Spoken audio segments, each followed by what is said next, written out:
today, Operation Antispruik in Canberra.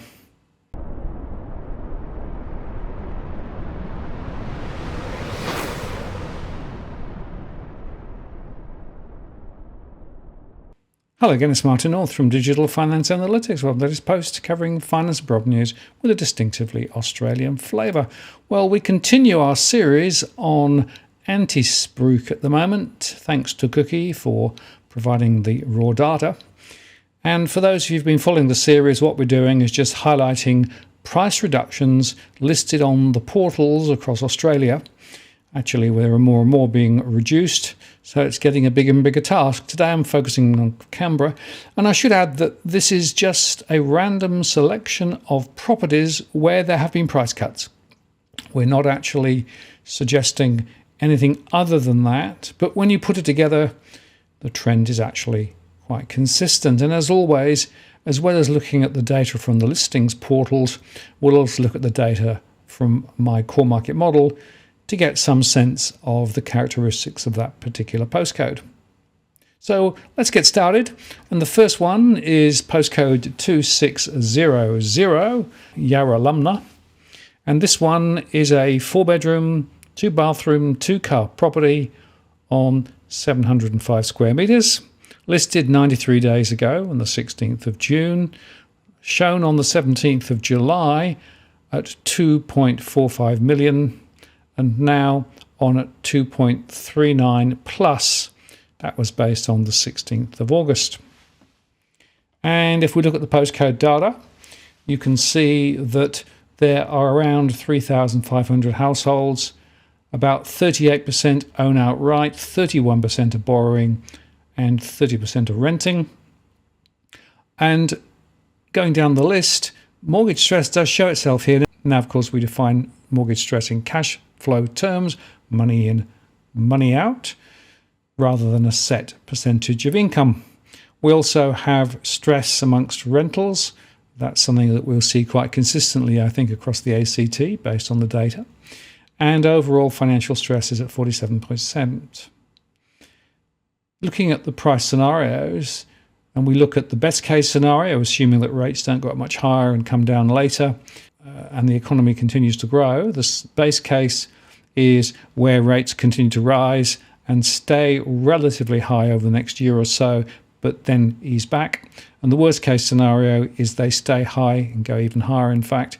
But more importantly, the international economic situation deteriorates with regard to China and Europe and even the US with recessions. And as a result of that, our economic performance degrades quite considerably. And in the best case scenario, over the next 3 years, there's a small chance of a rise, 1.7%, over 3 years cumulative, but the base case is a fall of 20% and the worst case is a fall of 39%, and we also showed in the charts there. Now, we also have some other information on this particular profile, and from the latest census data, we've discovered that about half of the properties in this postcode are houses, about 130 units, and 70% are others. That includes over shops and other commercial premises. And we have a vacancy rate of 9.5%, so that's the number of properties vacant, 357 vacant in the postcode. The population ratio is at 2.02. We also have information from the ATO on the average taxable income, 147,000 per individual, or indeed at a household level, 156,000 on average. Looking also at gross investment returns, they're quite reasonable at 5.4% and net investment returns at 1.8%. In fact, investment returns in Canberra are better than many other areas. And we've also now got some additional information. This relates to the average household monthly income. And so across all households, the average monthly income in this postcode is just over $13,000. Those who are borrowing are typically paying about $3,300 for their mortgage repayments, and that's about 25% of their income. Whereas those who are renting are paying about 20% of their income, and that's around $2,600. Now here's another property in the same postcode. And here this is a 3-bedroom, 1-bathroom, 2-garage property on 654 squares. It was listed 58 days ago on the 21st of July. On the 15th of August, it wasn't at 1.95 million. On the 2nd of September, it's been dropped to 1.85 million. Now we'll go to postcode 2602, and this is Ainsley. And this property was on initially at 1.43 million, 129 days ago. And it was last listed at 1.3 to 1.39 million, 1.35 to 1.39 million. Now it's on the market at 1.28 million plus. It's a house, 3 bedrooms, 1 bath, 2 garage on 725 squares. And if we look at 2602, the scenarios are, we've got about 14,500 households there. 25% are owned outright. There are 36% with borrowings for mortgages. That's more than 5,000. And 38% are renting. And overall mortgage stress is at 16%, but rental stress is very high at 70%. And the overall household financial stress measure is at 41.4%. Looking at the scenarios, the best case scenario is a price rise for houses of 7.7% over 3 years. The base case is a fall of 15%, and the worst case is a fall of 33%.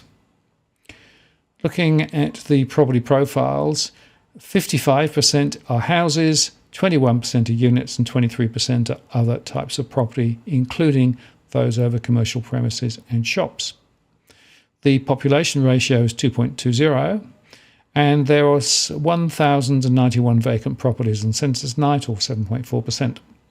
Looking at the average taxable income, $97,000 for individual and $121,500 for households. And looking at the monthly profile, typical monthly income is about $10,100. 25% of it goes on the mortgage repayments, around $2,600 on average, and 21.5% go on renting.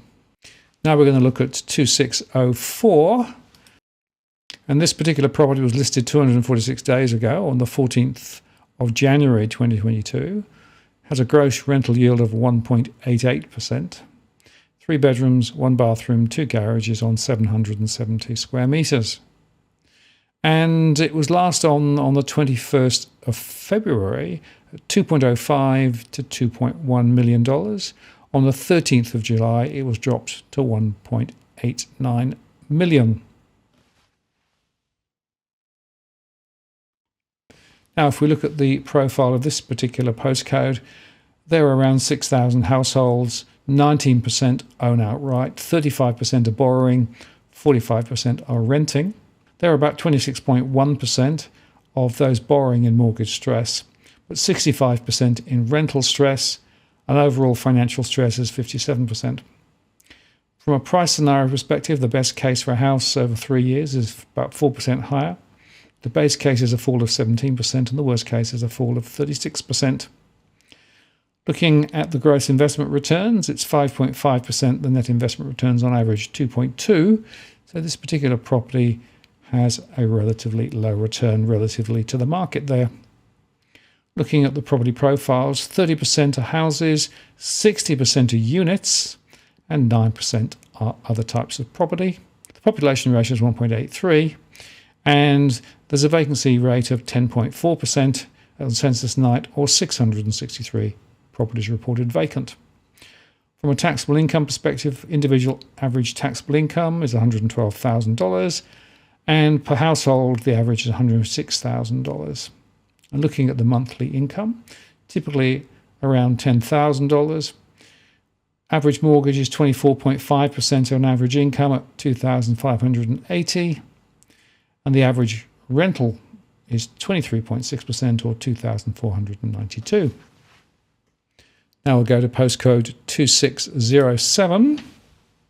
And this is a property, it's a house on 933 square metres, 4 bedrooms, 1 bathroom, 2 cars, listed 74 days ago on the 5th of July 2022. On the 20th of July, it was on at $1.2 million, and now on the 2nd of September, it's on at $1.125 million. And looking at the details in the postcode, mortgage stress is 34% of the 5,904 households. 2,253 are borrowing, which means that there are about 780 in mortgage stress. Rental stress is higher at 66.7%.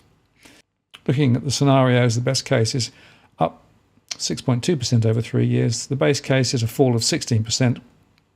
The worst case is a fall of 34.6%. Gross investment returns 4.4%. Net investment returns 0.5%. And mostly houses here, 70.2% of properties are houses, 8.7% are units, 21% are other, including over shops and other commercial premises. Population ratios 2.36% and 6.5% of properties were reported vacant on census night, which was 389. Average taxable income per individual, just over the 100,000 mark. The average household income, 125,000. And looking at the monthly income, the average monthly income was just over $10,000, 27.3% going on the average mortgage repayment at just over $2,800 at the moment, and the average rents at 20%, $2,193.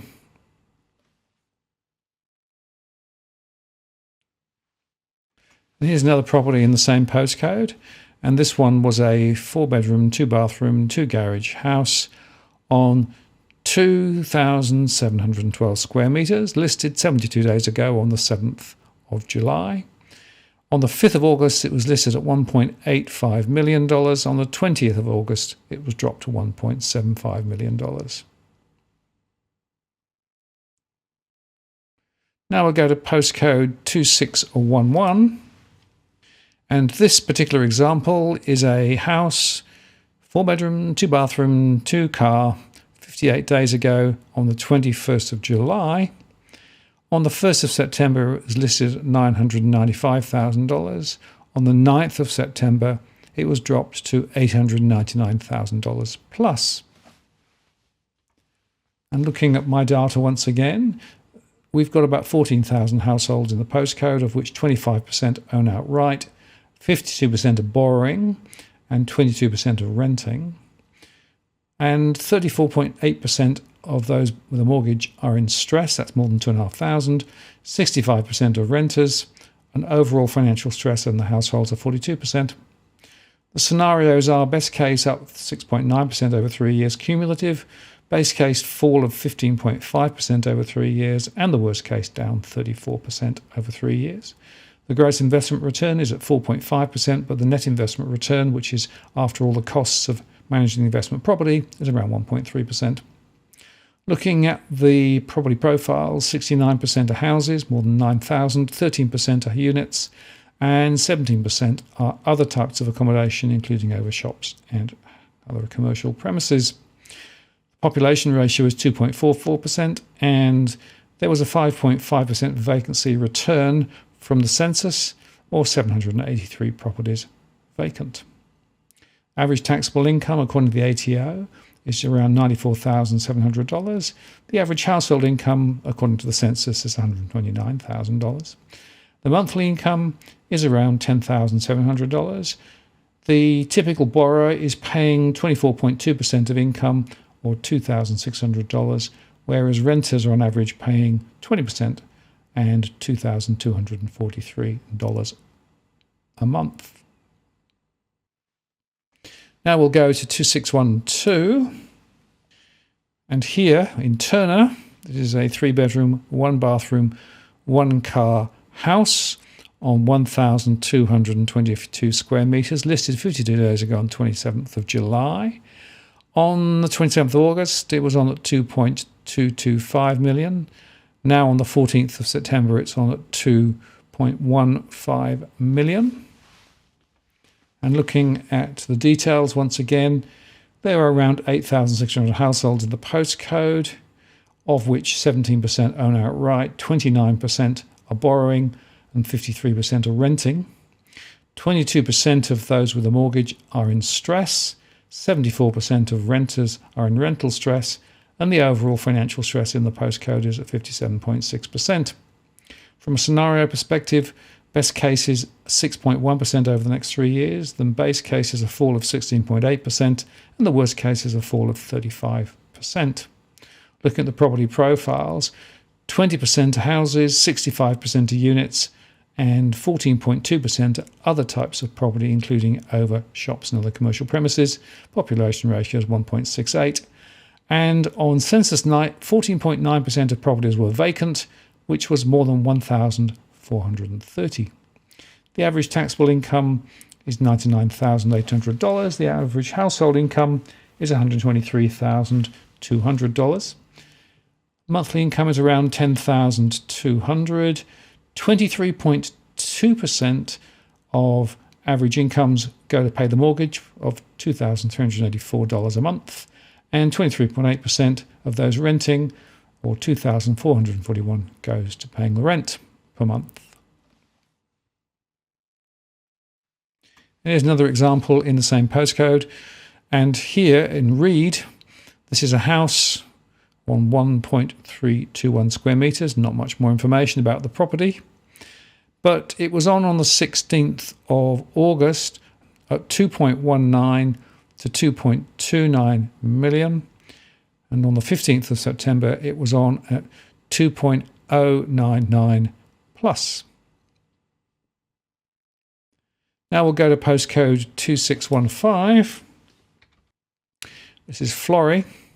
And this is a house, 800 squares, 3 bedrooms, 2 bathrooms, 1 garage, with a gross rental yield of about 3.57, listed 130 days ago on the 10th of May. And on the 10th of May, it was on at 1.05 million. Now, on the 15th of July, it's showing at offers above $950,000. And looking at the details from my database, there were around 18,000 households in the postcode, 24% own outright, 52% are borrowing, and 23% are renting.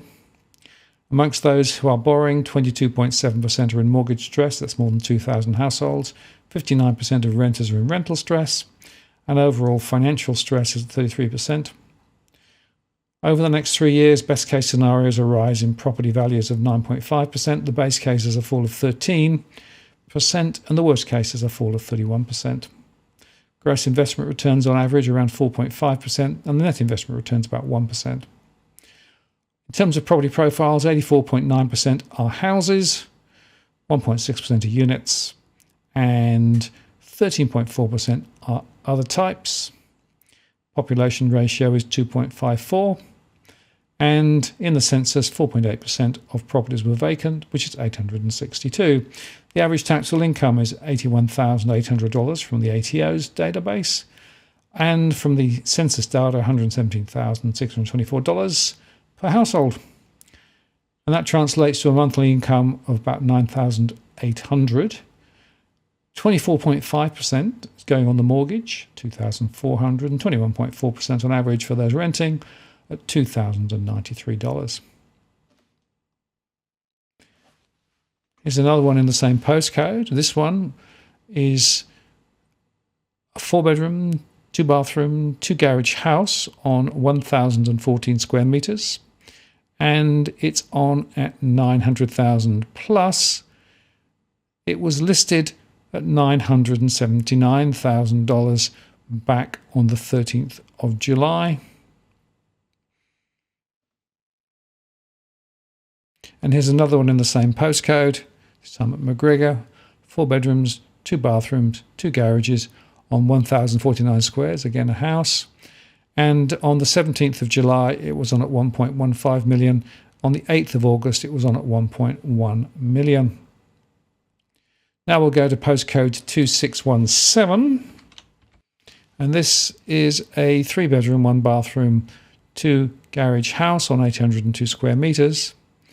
And 68 days ago, it was on at 1.15 million, having been passed in at auction prior. And now it offers over $980,000.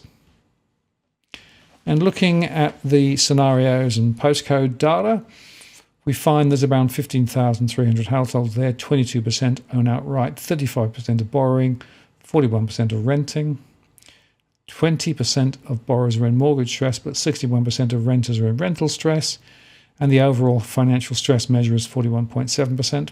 Scenarios are a rise of 8.3% cumulative over 3 years. The base case is a fall of 15% over 3 years, and the worst case is a fall of 33% over 3 years. The gross investment return is 4.4%, the net investment return is 0.8%. From a property profile perspective, 49% are houses, 28% are units, and 21% are other types of property. The population ratio is 2.25, and there was just over 1,000 vacant properties on census night, which is 6.8%. Looking at the monthly income, that was around 9,400. 24.8% are going on the mortgage, or 2,340, or 23.2% of the average income going to rent at 2,193. The individual annual taxable income, 82,691. The average household, 113,208. Now we're going to look at postcode 2902, and this had a gross rental yield of 4.06%. It's a house, 3-bedroom, 2-bathroom, 1 garage on 762 squares, listed 37 days ago on the 11th of August. On the 16th of August, it was $850,000. Now it's $810,000 plus on the 2nd of September. And looking at this particular area, 6,200 households, 33% own outright, 45% are borrowing, 21% are renting. And the mortgage stress count is extremely high. The rental stress is also pretty high. And overall, 60.5% of households are registering as in financial stress. And because of that, the best case scenario is a very small rise of just over 1% over the next 3 years. In the best case scenario, the base case is a fall of 21%. The worst case is a fall of 39%. Looking at the gross investment returns, it's on average about 4%, which is pretty much where they reported it. Net investment returns, 0.6%. Looking at the property profiles, 84.7% are houses, 1.9% are units, and there's 13.4% in other forms. Population ratio is 2.44, and the vacancy rates were 290 properties, or 4.7%. Average taxable income is about $85,000 according to the ATO, or $114,700 according to the census for households.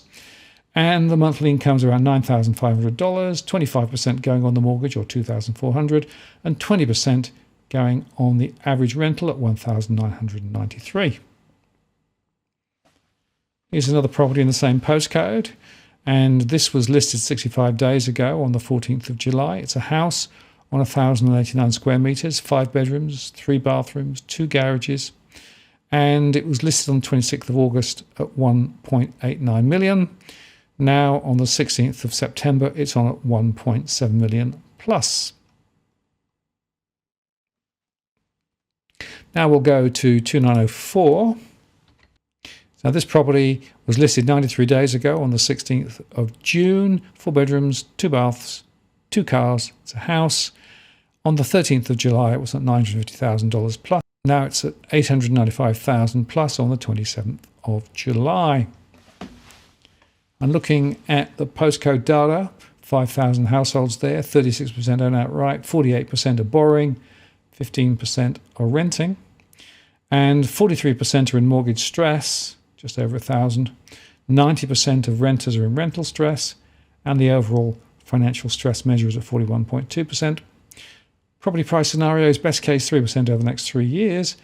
The base case is a fall of 20% over 3 years. Worst case is a fall of 39% over 3 years. Gross investment returns 4.5%. The net investment returns 1.3%. And looking at the property profiles, 92% are houses, 1.1% are units, and 6.6% others. Population ratio is 2.57, and the vacancies were just 200 or 4%. Look at the income data. Individual average taxable income, $90,859. Average income, according to the census, $134,000. And the monthly income is about $11,000. 23% is going on the average mortgage, $2,600. And 20% is going on the average rent at $2,300. Now we're going to look at 2913. This has a gross rental of 3.42, listed 12 days ago. 3 bedrooms, 2 bathrooms, 2 cars on 450 square metres. And it was on the 6th of September for $939,000. Now on the 13th of September, its offers above $899,000. And looking at that particular postcode, around 14,000 households there, 18% own outright, 52% are borrowing, so it's a real mortgage belt, 29% are renting, and 30% of borrowers are in mortgage stress, 79% of renters are in rental stress, and the overall financial stress measure is 42.4%. Looking at the price scenarios, best case scenario is 6.6% over 3 years. The base case is a fall of 16%, and the worst case is a fall of 34%. Looking at the gross investment returns, it's 4.4%, net investment returns 1.3%. Property profile shows 68.7% are houses, 7.3% are units, and 24% are other types, including commercial properties and overshops. Population ratio is 2.65%, and 619 properties were recorded as vacant by the census, which is 4.3%. Average taxable income is $85,500 per household, $126,300, and that translates to an average monthly income of around $10,500. Rentals around 21.8% or $2,292. Average mortgage 22.8% or $2,400. And here's one more in the same postcode, listed 73 days ago on the 6th of July. 4 bedrooms, 3 bathrooms, 1 car. It's a house. And on the 30th of July, it was on $829,000. On the 31st of August, it's now on at $769,900. Now we'll go to postcode 2914. Bonner, listed 163 days ago on the 7th of April this year. 4 beds, 2 baths, 2 cars, 441 squares. It's a house. On the 17th of May, it was on at 1.15 million. On the 13th of July, it was now at 1.11 million plus. And looking at the postcode, 11,500 households there. 8.2% own outright, 59.8% are borrowing, 31.9% are renting, and 62.5% are in mortgage stress of those borrowing, 65% are renters and rental stress, and overall financial stress is 64.1%. Price scenarios, best case 4% over 3 years, the base case a fall of 18.5% over 3 years, the worst case a fall of 37.1%. Gross investment returns 4.5%, net investment returns 0.8%. Looking at the property profiles, 71.5% are houses, 10.3% are units, and 18.2% others. Population ratio is 2.99%, and only 3.3% were vacant on census night, 376. Looking at the average taxable income from the ATO, $870,295, and the average household is $147,732. And looking at that, the monthly income, $12,311, 20% going on the mortgage on average at $2,600, and 19.4% going on the average mortgage, going on the average rent at $2,392. So there you go. That really sums up Canberra quite well. Quite a few property prices being reduced at the moment, more ahead probably. And interestingly, of course, some of those properties in the mortgage belt are in areas where there are very high levels of mortgage stress. But you can also see that the average incomes relative to other parts of the country are pretty strong. And even so, because of the lifestyle of people in Canberra, many are actually struggling from a cash flow perspective. And that, of course, is because there are many other expenses, including things like school fees and childcare costs, as well as food and power and other things too. Well, I hope you found that useful. As always, make suggestions if you like for other areas that we can examine, and we'll see what we can do. No promises. And I'll be back for another Antispruik show in the next few days. Thanks for watching. I'm Martin North from Digital Finance Analytics. Many thanks for watching, and I'll see you again next time.